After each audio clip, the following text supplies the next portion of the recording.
বন্ধুরা, আমরা এখন যাচ্ছি শর্মাতে চা খেতে। এখন বাজে কটা বাজে রে?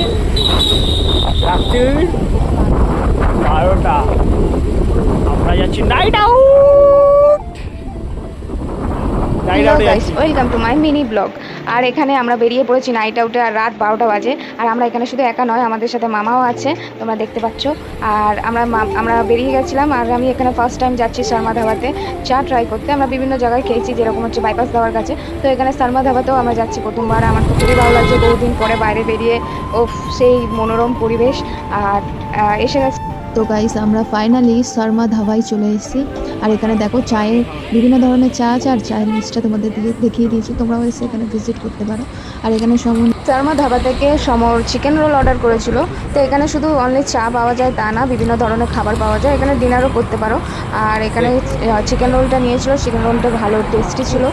আর বিভিন্ন ধরনের খাবার পাওয়া যায়, তোমরা এসে ট্রাই করতে পারো। আর আমাদের একটা খাবার উদ্দেশ্যে এসেছিলাম, সেটা হচ্ছে চা। আর এই কেশার দেওয়া চা চলে এসেছে আমার, আর আমরা খাচ্ছি। শুধু তাই না, গল্প আড্ডা, বেশ মজা, খুব ভালো একটা সময় কাটিয়েছি। পরে এবার বলছি আর কি করা যায়, আর কোথায় ঘুরবো।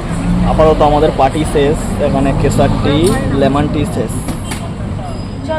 তো এখন আমরা যাবো বলো বাড়ি চলা যায়। আর গল্প আড্ডা দিতে দিতে গাইস আমার চা শেষ হয়ে গেছে। তারপরে এখানে আমি একটা জিনিস তোমাদের একটু জুম করে দেখাই। আর এখানে হচ্ছে সেই কাক বসে আছে, এখনো কাক জেগে গেছে, মানে প্রায় ভোর ভোর টাইপের। আর খুব সুন্দর চাঁদ উঠেছে, দেখতেই পাচ্ছ, পরিষ্কার আকাশ, অসাধারণ লাগছে।